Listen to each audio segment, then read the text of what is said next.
الحمد للہ رب العالمین والصلاة والسلام علی سید الانبیاء والمرسلین وعلی آلہ واصحابہ واہل بیتہ وذریاتہ اجمعین والعاقبۃ للمتقین قال اللہ تبارک وتعالی فی کلامہ المجید والفرقان الحمید بسم اللہ الرحمن الرحیم وَلَقَدْ آتَيْنَا مُوسَى الْكِتَابَ فَلَا تَكُنْ فِي مِرْيَةٍ مِّن لِقَائِهِ وَجَعَلْنَاهُ هُدًى لِبَنِي إِسْرَائِيلَ صدق اللہ العظیم وصدق رسولہ النبی الکریم مولاي صل وسلم دائما ابدا علی حبیبک خیر الخلق کلہم رب اشرح لی صدری ویسر لی امری واحلل عقدۃ من لسانی یفقہوا قولی۔ تمام حضرات ایک مرتبہ محبت سے درود پاک پڑھیے۔ اللہم صلی علی سیدنا محمد معدن الجود والکرم وآلہ وبارک وسلم صلاۃ و سلام علیک یا سیدی یا رسول اللہ وعلی آلک واصحابک یا نور اللہ۔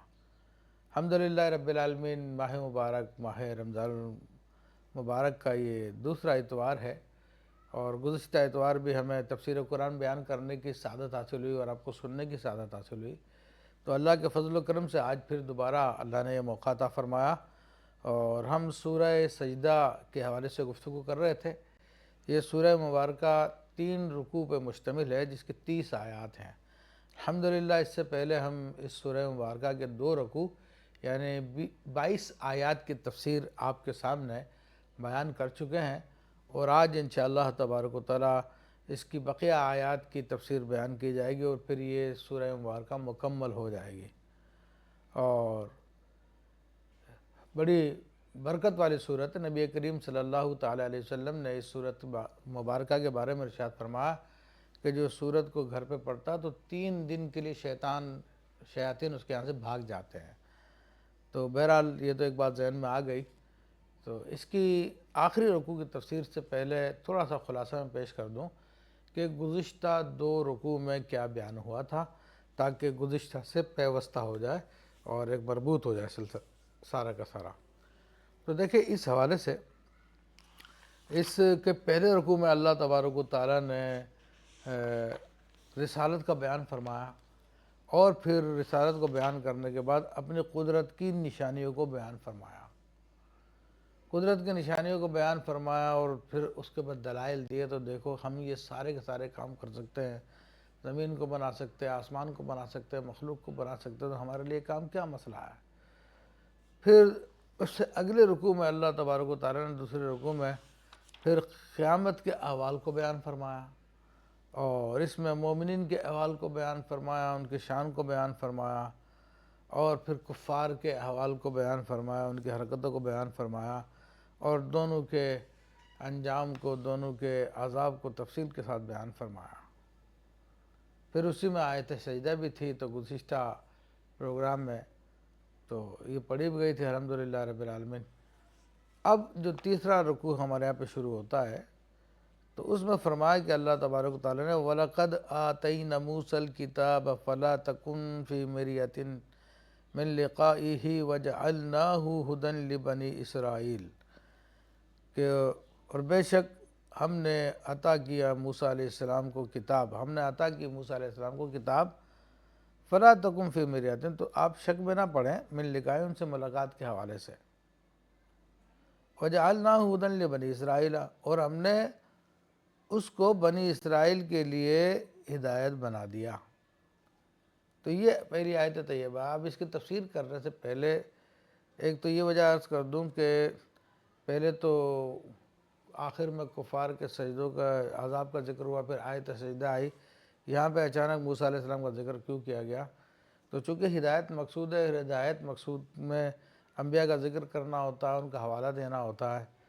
تو اس لیے اللہ تبارک و تعالیٰ نے سیدنا موسیٰ علیہ السلام کا ذکر کیا۔ اب سوال یہ ہوتا ہے کہ حضور علیہ السلام سے قریبی زمانے میں تو حضرت عیسیٰ علیہ السلام تھے، تو ان کا ذکر کیا جاتا۔ تو بات یہ ہے کہ چونکہ یہ آیت مدنیہ ہیں اور بعد ہجرت نازل ہوئی، مدینہ منورہ میں نازل ہوئی، اور مدینہ منورہ کے اطراف میں، خود مدینہ منورہ میں یہود رہتے تھے، اور یہودی حضرت عیسیٰ علیہ السلام کو نہیں مانتے تھے، جبکہ موسیٰ علیہ السلام کو یہودی بھی مانتے تھے اور عیسائی بھی مانتے تھے۔ تو ایسے نبی کا ذکر کیا جو سب کے نزدیک مسلم ہو، سب اس کو مانتے ہوں، تو اس لیے اللہ تبارک و تعالیٰ نے موسیٰ علیہ السلام کا ذکر کیا۔ اب اس کے بعد بات آتی ہے کہ اللہ فرماتا ہے کہ بے شک ہم نے موسیٰ علیہ السلام کو کتاب عطا فرمائی۔ تو کتاب سے مراد توریت ہے جو اللہ تبارک و تعالیٰ نے آپ کو عطا فرمائی تھی، جس میں احکام الہیہ تھے۔ اس کے بعد فرمایا کہ آپ شک میں نہ پڑیں ان کی ملاقات کے بارے میں۔ اب یہ بات تھوڑی سی غور طلب ہے کہ حضرت موسیٰ علیہ السلام کی کس سے ملاقات ہوئی تھی، کس ملاقات کی بات کی جا رہی ہے؟ تو دیکھیں، ایک تو یہی بات ہو سکتی ہے کہ خود نبی علیہ السلام سے ملاقات عیسیٰ علیہ السلام کا ہونا جو معراج کی رات ہوئی تھی، تو اس کی طرف اشارہ ہو سکتا ہے، یا یہ اشارہ ہو سکتا ہے کہ موسیٰ علیہ السلام کی اللہ تعالیٰ سے ملاقات جو کوہ طور پہ ہوئی، یہ مراد بھی ہو سکتی ہے، یا قیامت کے دن موسیٰ علیہ السلام کی حضور نبی علیہ السلام سے جو ملاقات ہوگی، اس ملاقات کے حوالے سے بات ہو سکتی ہے، یا پھر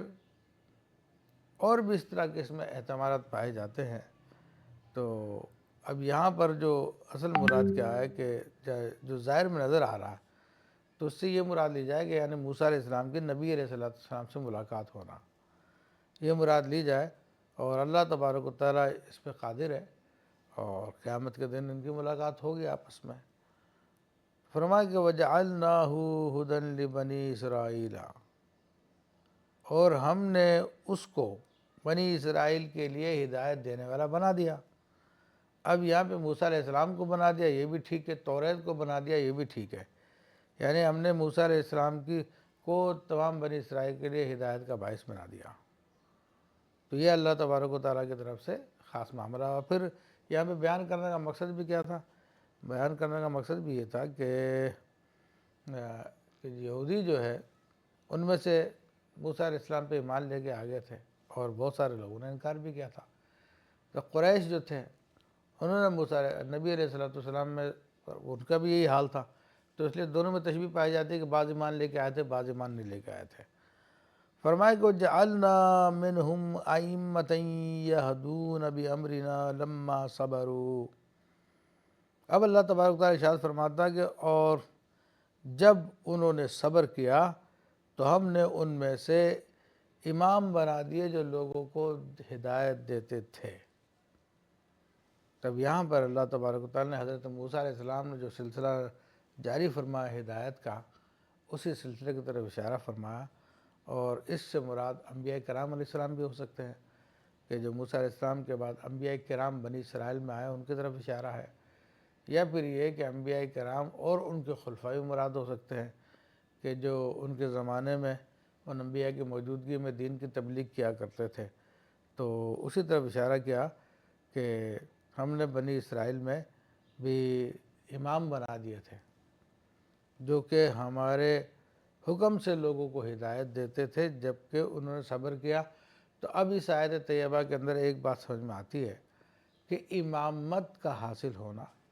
یعنی لوگوں کی سرداری کا حاصل ہونا، یعنی لوگوں کا ہادی بننے کے لیے صبر کی ضرورت ہے۔ صبر کا نتیجہ ہوتا ہے کہ بندہ پھر امام بنا دیا جاتا ہے۔ تو یہاں پھر فرمایا کہ لما صبر، جب انہوں نے صبر کیا، تو ظاہر سی بات ہے جب بندہ دین کی تبلیغ کرتا ہے تو دین کی تبلیغ کوئی آسان کام نہیں ہے، اس میں بہت کچھ صبر کرنا پڑتا ہے، لوگوں کے طعنے بھی سہنے پڑتے ہیں، بعض اوقات اور زیادہ اس سے سخت معاملات آتے ہیں۔ خود نبی کریم صلی اللہ تعالی علیہ وآلہ وسلم کی سیرت مبارکہ ہمارے سامنے ہے کہ طائف کے میدان میں آپ کو لہو لہان کیا گیا، معاذ اللہ ثم معاذ اللہ۔ پھر اس کے علاوہ اور بھی لوگوں نے آپ کو تنگ کیا۔ خود مدینہ منورہ میں جو لوگ تھے ان میں سے منافقین بھی تھے، وہ بھی آپ کو تنگ کیا کرتے تھے، اور اپنے لوگ بھی بعض اوقات منافقین کے بہکاوے میں آ جایا کرتے تھے، تو اس پہ بڑا معاملہ، بہت صبر کرنا پڑتا ہے۔ تو فرمایا کہ اگر جب انہوں نے صبر کیا تو ہم نے ان کو امام بنا دیا۔ تو یہاں پہ اللہ تعالیٰ نے اشارہ کر دیا کہ امام بننے کے لیے صبر کرنا پڑتا ہے، تو اس کے بغیر امامت نہیں ہوتی۔ فرمایا کہ بِآیاتنا یوقنون، اور وہ لوگ ہماری نشانیوں پر، ہماری آیات پر ایمان رکھتے تھے، ایقان رکھتے تھے، پکا یقین رکھتے تھے۔ اب یہ دوسری بات ہو گئی ہے، یعنی صبر کے ساتھ ساتھ آپ کو یقین کامل بھی چاہیے۔ یقین کامل ہوگا تو پھر آپ اس کام میں، تبلیغ کے کام میں آگے بڑھ سکتے ہیں، ورنہ اگر دونوں میں سے ایک چیز کی بھی کمی ہوئی تو پھر انسان کامل امام نہیں بن سکتا، کامل رہنما نہیں بن سکتا۔ تو دونوں کا پایا جانا ضروری ہے۔ اور پھر اس کے حوالے سے اس کے ہم اگر تفسیر اشاری دیکھیں تو یعنی تصوف کی تفسیر دیکھیں تو ائمہ دیکھیں دو قسم کے ہوتے ہیں۔ ایک ائمہ تو جو ائمہ شریعت کہلاتے ہیں،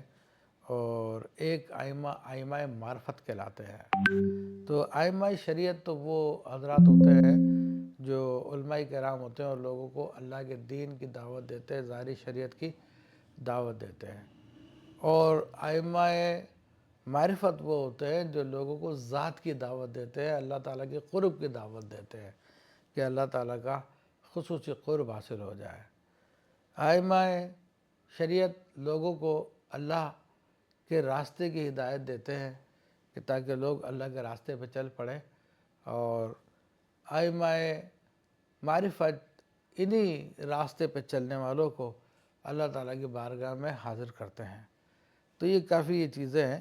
تو یہاں پر دونوں کے لیے بات ضروری یہ ہے کہ دونوں کامیاب اسی صورت میں ہو سکتے ہیں کہ جب دونوں کے پاس صبر بھی پایا جائے اور اس کے ساتھ ساتھ ان میں یقین بھی پایا جائے۔ پھر فرمایا کہ ان ربک، بے شک تمہارا رب، وَيَفْصِلُ بَيْنَهُمْ يَوْمَ الْقِيَامَةِ فِيمَا كَانُوا فِيهِ يَخْتَلِفُونَ، تو وہی فیصلہ کرے گا ان کے بیچ میں قیامت کے دن کہ جس چیز میں وہ اختلاف کرتے تھے۔ اب یہاں پہ اللہ تبارک و تعالیٰ نے کفار کی حالت کو بیان کر دیا، کیونکہ کفار جو انکار کرتے تھے، مومن جو ہے اس بات کرتے تھے اور کہتے تھے قیامت آئے گی اور اللہ کا حکم سچا ہے، وہ کہتے تھے نہیں۔ تو پھر جب ان کو دعوت دی جاتی تھی ہدایت کی طرف تو وہ منع کرتے تھے کہ کیا تم نے ڈھکوسلا شروع کر دیا، مذہب تو ایک افیون ہے، مذہب تو ایک نشہ ہے جو لوگوں کو بیکار کر دیتا ہے، اور تم کہتے تھے کہ نہیں نہیں مذہب تو ہدایت ہے۔ تم جب کہتے تھے کہ آؤ انصاف کی طرف آؤ، ہدایت کی طرف آؤ جو اللہ نے ہدایت دی، وہ کہتے تھے کہ خدا کا وجود ہی نہیں ہے معاذ اللہ، یہاں پہ تو نیچر تو جنگل کا قانون ہے، فطرت تو جنگل کا قانون ہے۔ تو اس قسم کی باتیں بکواسیں یہ لبرلز اور یہ ایتھیسٹ لوگ یہ انکار کیا کرتے تھے، اور تم جو ان کو دعوت دیا کرتے تھے کہ آ جاؤ بھلائی کی طرف آ جاؤ، اچھائی کی طرف آ جاؤ، قرآن کی طرف آ جاؤ، تو وہ قرآن پہ بھی اعتراض کیا کرتے تھے جب اپنی بات نہیں ماننی ہوتی تھی، وہ رسول پہ بھی اعتراض کیا کرتے تھے۔ تو فرما رہا اللہ تعالیٰ فرمائے ان ربک هو یفصل، تو آج نہیں مان رہے کوئی بات نہیں، تو تیرا رب ہی فیصلہ کر دے گا ان کے بیچ میں، یوم القیامت، قیامت کے دن کرے گا، فیما کانوا فیہ یختلفون، یعنی اس معاملے میں جس میں اختلاف کرتے تھے، یا قیامت کا وہ دن جس کے بارے میں اختلاف رکھتے تھے قیامت بھی نہیں آئے گی۔ تو بہرحال اللہ تبارک و تعالیٰ نے یہاں پر ان کو بات کی وضاحت کر دی کہ آج نہیں تو کل صحیح، دنیا میں مہلت دی ہوئی ہے، تو اس مہلت کی وجہ سے تم تکبر نہ کرو، غرور نہ کرو، بہرحال تمہیں حساب تو دینا ہی پڑے گا۔ فرمایا کہ اولم یہدی لہم کم اہلکنا من قبلہم من القرون یمشون فی مساکنہم ان فی ذلک لآیات افلا یسمعون، کیا انہوں نے اس سے ہدایت حاصل نہیں کی کہ ہم نے اس سے پہلے کتنے یعنی گھروں کو تباہ کر دیا، اہلکنا من قبلہم، ان سے پہلے ہلاک کر دیا، یمشون فی مساکنہم، جس کے اندر ان کے گھروں کے اندر یہ خود چلتے ہیں، یا یہ کہ وہ اپنے گھروں میں چلا کرتے تھے، پھرا کرتے تھے، تو ان کو ہم نے ہلاک کر دیا، یا یہ کہ اہل مکہ ان کے گھروں میں چلتے تھے۔ اصل میں اشارہ کیا اللہ تبارک و تعالیٰ نے قوم عاد، ثمود اور لوط علیہ السلام کی قوم کی طرف، علیہ السلام کی قوم کی طرف، کیونکہ عرب لوگ جب تجارت کے لیے نکلتے تھے، یمن کی طرف جاتے تھے، شام کی طرف جاتے تھے، تو راستے میں ان کی بستیاں آتی تھی، تو یہ ان بستیوں میں سے گزر کے جاتے تھے اور یہاں پہ جا کے جو سارے کے سارے اپنے کام کرتے تھے، ان کے آثار کو دیکھتے تھے، ان کے گھروں کو دیکھتے تھے۔ تو اللہ تعالیٰ نے ان کی طرف اشارہ فرمایا کہ دیکھتے نہیں ہو کہ وہ بھی تو تمہاری طرح لوگ تھے، سب کچھ تھے ان کے پاس، دنیا تھی، گھر تھے، مکانات تھے، تجارت تھی، ہر چیز تھی، لیکن جب انہوں نے اپنے نبیوں کا انکار کیا تو ہم نے ان کو ہلاک کر دیا۔ اور نبیوں کے واقعے تو تم نے بھی سنے ہوئے ہیں، تمہیں بھی پتہ ہے کہ ان کو کیوں ہلاک کیا گیا تھا، تب تم بھی ایک نبی کا انکار کر رہے ہو، مگر یہ نبی کو نبی ماننے کے لیے تیار نہیں تھے۔ تو فرمایا کہ ان لوگوں کا ہم نے ہلاک کر دیا، تمہیں یہ تمہارے لیے ہدایت کے لیے نہیں ہے یہ چیز کافی؟ اچھا، قرون کا لفظ، قرون قرن کے جمع قرن کہتے ہیں، ایک زمانے میں جتنے لوگ اس دنیا میں آباد اس کو قرن کہا جاتا ہے۔ تو یہ بھی مختلف زمانوں کے آباد رہنے والے لوگ تھے۔ اب جب تم ان کی گھروں کے درمیان میں سے گزرتے ہو، چلتے ہو، ان فی ذلک لآیات، تو بے شک اس میں بڑی نشانیاں ہیں۔ افلا یسمعون، کیا تم سنتے نہیں ہو؟ تو اب دیکھیں یہاں پر ایک تو یہ کہ قرآن مجید فرقان حمید کی آیتیں ان کے اوپر پڑھی جاتی تھی اور ان میں یہ باتیں بیان کی جاتی تھی کہ بھائی قوم عاد سمود کے گھروں کے اندر چلنے میں تمہارا نشانیاں ہیں، تو تم اس بات کو سنتے نہیں ہو۔ اور ایک اس بات کی طرف بھی اشارہ ہے کہ قوم عاد و سمود کی جو بستیاں تھیں ان کے نشانات تھے، تو وہ بھی زبان حال سے کلام کرتی تھی، وہ بھی اپنا سارا کا سارے معاملات کو بیان کرتی تھی۔ دیش شاعر نے کہا نا کہ سننے کی مہلت ملے تو آواز ہے پتھروں میں، تو سننے کی مہلت ملے تو پتھروں سے بھی انسان کو سنائی دے دیتا ہے۔ تو اسی طرح اگر عبرت والا دل ہو تو یہ قوم عاد و سمود کی بستیاں اس بات کی گواہی دے رہی تھی کہ دیکھو ہم نے اللہ کے نبیوں کا انکار کیا، اللہ کی نافرمانی کی، تو آج ہمارا نام و نشان بھی مٹا دیا گیا۔ تو یہ ساری کی ساری بستیاں دنیا کے مختلف مقامات پہ پائی جاتی ہے۔ عربوں کے پاس عاد و سمود، ہمارے پاس موہنجو دڑو ہے، ہڑپا ہے، ٹیکسلا ہے، اور بہت ساری جگہیں ہیں جہاں کی بستیاں پہلے ہوا کرتی تھی، پھر اللہ تعالیٰ نے ختم کر دی، اور آج بھی ان کے ڈھانچے ہمارے سامنے موجود ہیں۔ ہم ان کے ڈھانچوں کو دیکھتے ہیں، وہ اپنے زمانے کے بڑے سمجھدار لوگ تھے، سارے معاملات تھے، مگر ان کو اللہ تبارک و تعالیٰ نے صفحہ ہستی سے مٹا دیا۔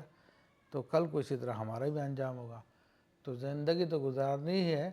لیکن اس طریقے سے گزار لی جائے جس طریقے سے اللہ تعالیٰ چاہتا ہے، تو پھر آخرت کے وعدوں کا بھی وہاں پہ وعدے بھی موجود ہے، آخرت کا فائدہ بھی ہو جائے گا۔ ورنہ تو یہ ہے کہ کفار کی طرح زندگی گزاریں گے تو دنیا میں بھی عذاب اور آخرت میں بھی عذاب رہے گا۔ اللہ تعالیٰ ہم سب کو اس سے بچائے۔ فرمایا کہ اولم یروا ان نسوق الماء الى الارض الجرز فنخرج به زرعا تأكل منه انعامهم وانفسهم افلا يبصرون، کیا انہوں نے نہیں دیکھا کہ ہم ہی پانی کو چلاتے ہیں بنجر زمین کی طرف، پھر اس پانی کے ذریعے ہم کھیتی نکالتے ہیں تاکہ اس سے کھائیں تمہارے چوپائے اور تم بھی، تو کیا تم فکر غور نہیں کرتے؟ اب دیکھیے یہ قرآن کا انداز ہے کہ بار بار جو ہے غور و فکر کی دعوت دیتا ہے۔ جیسے پچھلی بار آیت میں آیا تھا افلا یسمعون، کیا سنتے نہیں ہیں؟ اب کانوں کی بات تھی، کانوں سے جو انسان کو شعور حاصل ہو سکتا تھا تو اس کی طرف اشارہ کیا، کان کھولو۔ اب یہاں پہ کہا افلا یبصرون، تو اب بصارت کا تعلق جو ہے آنکھ سے ہوتا ہے، تو کہا آنکھ بھی کھولو اپنی۔ اور پھر یہی لفظ بصارت کا لفظ جو ہے یہ دل کے سوچنے کو بھی کہتے ہیں۔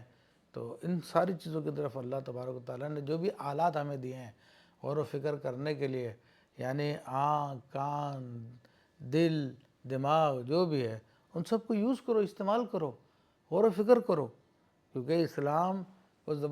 زبردستی کا مذہب نہیں ہے، وہ زبردستی کا دین نہیں کہ بس کہا تو مان لیا جائے۔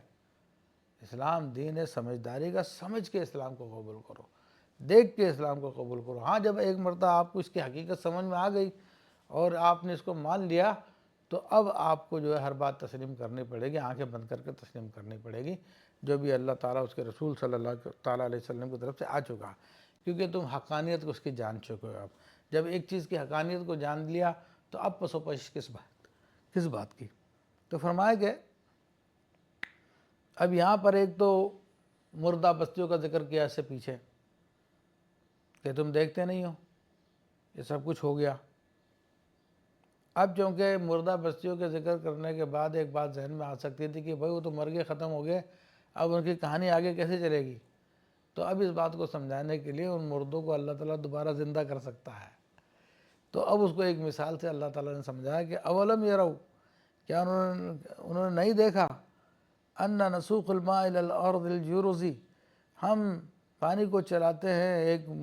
بنجر زمین کی طرف۔ اب یہاں پہ پانی چلانے سے مراد یہ ہے کہ پانی سے لدے ہوئے بادل اللہ تبارک و تعالیٰ دنیا کے مختلف گوشوں میں چلاتا ہے، بنجر زمین کی طرف لے کے جاتا ہے، ریگستانوں میں لے کر جاتا ہے، اور پھر وہ زمین وہاں پہ مردہ ہوتی ہے، بنجر ہو چکی ہوتی ہے، اس کے پودے ختم ہو چکے ہوتے ہیں، کہ جرز جو ہے بنجر کو کہا جاتا ہے، تو مردہ زمین کو بھی کہا جاتا ہے۔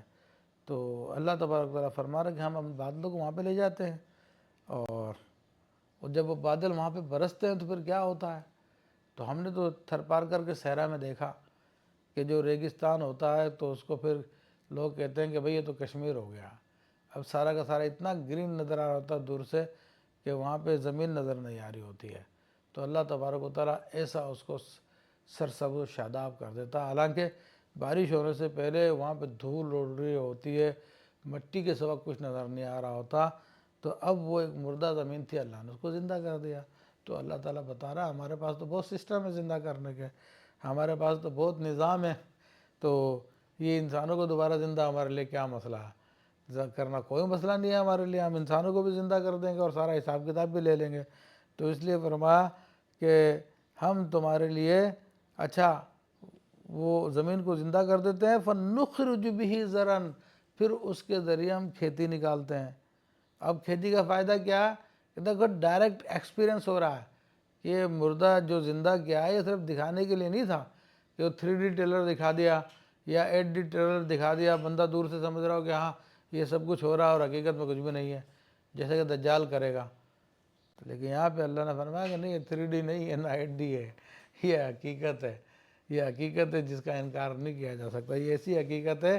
کہ ہم ان پودوں کو جو زندہ کرتے ہیں تو اس کو تمہارے چوپائی بھی کھاتے ہیں اور تم بھی کھاتے ہو۔ تو یہ اللہ تعالیٰ نے اس کی حقیقت کو بیان فرما دیا۔ پھر فرمایا افلا یبصرون، کہ پھر بھی غور نہیں کرتے وہ لوگ، کیا پھر بھی وہ لوگ دیکھتے نہیں ہیں؟ تو یہ اللہ اکبر، دیکھیں رب کریم کتنی حکمتوں سے سمجھا رہا۔ اے لبرلز، اے ایتھیسٹ، اے منکرو، اپنے رب کی باتوں پہ غور کر لو، اپنے خالق مالک کی باتوں پہ غور کر لو، اور لبیک کہتے ہو آ جاؤ اپنے رب کی بارگاہ میں۔ آج تمہارے لیے موقع ہے، آج تمہیں چانس دیا جا رہا ہے،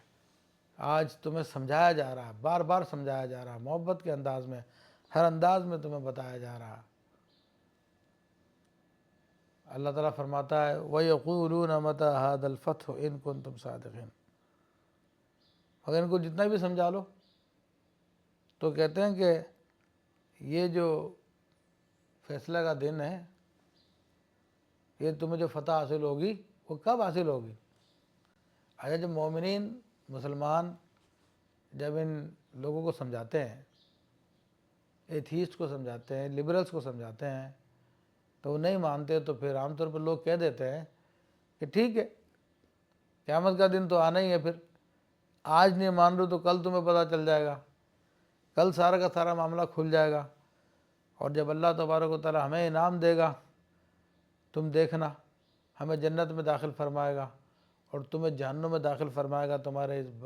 بدعقیدیوں کی وجہ سے، تمہارے کفر کی وجہ سے، اسلام کے انکار کرنے کی وجہ سے، اسلام کا استہزاء مذاق اڑانے کی وجہ سے تمہیں جہنم میں جلایا جائے گا۔ تو پھر وہ اس کو ماننے کے بجائے کہتے تھے کب ہے پھر یہ دن، کب آ رہا ہے؟ تو مسلمانوں کا مذاق اڑاتے تھے، یعنی کہتے تھے تمہاری یہ بات بھی جھوٹی ہے۔ تو اب یہی معاملہ سارا کا سارا آج ہو رہا ہے۔ تو اس لیے اللہ تبارک و تعالیٰ نے فرمایا جب تم ان کو غور و فکر کی دعوت دو گے تو کہتے ہیں کہ جناب یہ فتح کا دن کب آئے گا اگر تم سچے ہو تو ناظرین کرام، حاضرین کرام، بات یہ ہے کہ انسان کی نفسیات ایسی ہے کہ جب وہ ایک حالت میں ہوتا ہے تو اس پہ پھر وہ تکبر میں آ جاتا ہے، تکبر میں آنے کی وجہ سے پھر کسی بات کو بھی ماننے سے انکار کر دیتا ہے۔ ہاں لیکن جب اس پہ سختی کی جائے، جب اس کی دنیا میں کمی کی جائے، جب اس کے جسم میں بیماری کو داخل کیا جائے، تو پھر وہ بڑائی کا بھوت جو اس کے دماغ سے نکلتا ہے اور کچھ وہ سوچنے کے لیے تیار ہوتا ہے۔ لیکن جب تک دنیا اس کے پاس ہے، دنیا کا مال کثرت سے ہے، سب کچھ ہے، تو پھر وہ ماننے کے لیے تیار نہیں ہوتا۔ لیکن بعض بدبخت ایسے بھی ہوتے ہیں کہ ان کے جسم میں بیماری بھی داخل کر دی جائے، دنیا کا مال بھی چھین لیا جائے، تو پھر بھی وہ اپنی بات پہ اڑے رہتے ہیں۔ تو یہ مثل ابو جہل وغیرہ کے ہوتے ہیں کہ جو کسی حالت میں نہیں مانتے۔ تو پھر قیامت کے دن یہ سب کے سب اقرار کریں گے، اور گزشتہ رکوع میں ان کا حال بیان ہو چکا ہے کہ یہ اللہ کے بارگاہ میں عرض کریں گے، اے ہمارے رب ہمیں دوبارہ دنیا میں بھیج دے، ہم اب ایمان لے آئیں گے۔ تو اللہ تعالیٰ فرمایا کہ تم ایمان نہیں لے کے آؤ گے۔ اور میں پچھلے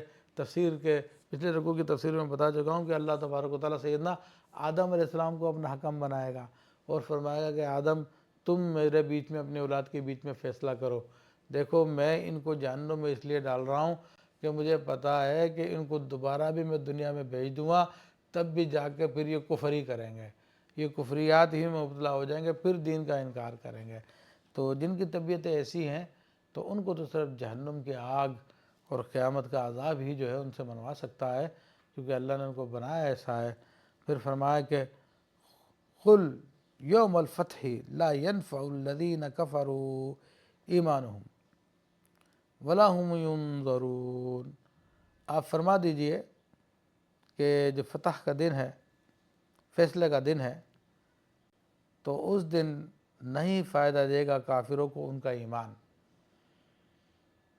ولا هم ینظرون، اور اس دن پھر کو مہلت بھی نہیں دی جائے گی۔ تو اب یہاں پر چونکہ وہ کہتے تھے لے آؤ وہ دن لے آؤ، تو اب وہ دن لانا تو ہمارے ہاتھ میں نہیں ہے، مومنوں کے ہاتھ میں نہیں ہے۔ وہ دن تو اللہ تعالیٰ لائے گا، اور کب لائے گا اس کا کوئی کنفرمیشن ہماری ہے نہیں کہ کون سی دن آئے، کتنی تاریخ ہے، کتنے سال، کتنے مہینے باقی رہ گئے، اندازے یہ سارے کے سارے۔ تو اس لیے اس بات سے فائدہ اٹھاتے ہیں، مسلمانوں کو نیچے دکھانے کے لیے بار بار کہتے لے آؤ وہ دن۔ تو اب اللہ تعالیٰ نے فرمایا کہ آپ ان کو یہ ٹائم بتانے کے بجائے آپ ان کو بولو کہ بھائی وہ دن آ ہی جائے گا، لیکن جب وہ دن آ جائے گا پھر تم ایمان لے کے آؤ گے تو تمہارا ایمان کوئی فائدہ نہیں دے گا۔ تمہیں اگر کوئی فائدہ تمہارا ایمان دے گا تو آج دے گا، آج مان لو، پھر نہ مانیں گے اگر قیامت میں اگر مان گیا تو اس وقت پھر اللہ تبارک و تعالیٰ نہیں مانے گا۔ جب قیامت کا دن آ جائے گا تمہارا ایمان نہیں قبول کیا جائے گا، اور اس وقت پھر ذرا سی مہلت بھی نہیں دی جائے گی، فوراً جو ہے عذاب کا معاملہ شروع ہو جائے گا۔ تو یہاں پر وضاحت کر دی گئی ہے قیامت کے دن جو ہے اگر کوئی بندہ ایمان لے آئے، بلکہ سبھی ایمان لے آئیں گے قیامت کے دن، تو مومن تو پہلے ہی ایمانی یافتہ تھے، لیکن قیامت کے دن جب سارے باتوں کو اپنی آنکھوں سے دیکھ لیں گے، فرشتوں کو دیکھ لیں گے، میدان محشر کو دیکھ لیں گے، ہر چیز جمع ہو رہی ہے، وہ دیکھ لیں گے کہ جس کا انکار کر رہے تھے تو پھر کہیں گے میں ایمان لیا۔ جس طرح کہ وہ فرعون جب غرق ہونے لگا، پہلے تو ساری زندگی خدائی کا دعویٰ کرتا رہا، لیکن جب غرق ہونے لگا تو پھر کہتا ہے کہ میں موسیٰ علیہ السلام اور ہارون علیہ السلام کے رب پہ ایمان لے کر آیا۔ تو اس وقت اس نے فرشتے دیکھ لیے تھے، غرغرہ کا حالت تھا اس کے اوپر، تو غرغرے کی حالت میں ایمان لانا فائدہ نہیں دیتا۔ تو اسی طرح مرنے کے بعد پھر جب کچھ دیکھ لیں گے تو ایمان لانے کا کوئی فائدہ نہیں ہوگا۔ یہ دنیا کی زندگی جس کو کہتے ہیں ایمان بالغیب، کہ غیب پہ تمہیں ایمان رکھنا، یہی تمہاری آزمائش ہے۔ وَلَا هُمْ يُنظَرُونَ، پھر ان کو مہلت بھی نہیں دی جائے گی۔ تو یہ اللہ تبارک و تعالیٰ نے ان کی حالت کو بیان فرمایا کہ فَعَارِضْ عَنْهُمْ، تو آپ ان سے منہ پھیر لیجئے، یعنی آپ نے ان کو ہدایت دینے کا کام کر لیا ہے، آپ نے ان کے اوپر دلائل اتمام حجت کر لی ہے، آپ یہ نہیں مان رہے تو آپ غم نہ کریں، آپ نے اپنے فرض ادا کر لیا، آپ نے ڈیوٹی پوری کر لی، آپ چھوڑ دیں ان کو، یعنی آپ کا کام سمجھانا ہے، پیغام پہنچانا، منوانا نہیں ہے۔ تو یہ نصیحت تمام مبلغین کے لیے ہے کہ وہ بھی اس معاملے کے اندر نصیحت کو پہنچا دیں، اور بار بار پہنچائیں، اور کامل طریقے سے پہنچائیں۔ جب اتمام حجت کر دیں تو پھر ان سے منہ موڑ لیں۔ فرمایا کہ وَانتظر، اور انتظار کریں آپ، انہم منتظرون، تو وہ بھی پھر انتظار ہی کر رہے ہیں، ٹھیک ہے نا۔ تو اب اللہ تبارک و تعالیٰ نے دونوں کی کیفیت کو بیان کر دیا۔ تو اب کافر جو ہے جتنا انکار کر لے، لیکن ایک گوشے میں تو اس کی بات ہوتی ہے کہ کیا پتہ یہ دن آئے جائے، تو وہ بھی دھڑکے میں لگا رہتا ہے، وہ بھی انتظار میں رہتا ہے۔ تو یا پھر یہ ہے کہ منتظرون، وہ لوگ بھی منتظر ہیں، تو وہ لوگ موت کے منتظر ہیں، تو موت آئے گی تو پھر ان کو پتہ چلے گا کہ ہاں بھئی کیا معاملہ تھا، کیا حقیقت تھی۔ تو یہاں پر الحمدللہ رب العالمین یہ 30 آیات اس کی پوری ہو گئی، اور اس کے اندر پھر اللہ تبارک و تعالیٰ نے نصیحت کو پورا کا پورا کر دیا ہے، اور سارے کے سارے معاملے کی حقیقت کو بیان کر دیا ہے۔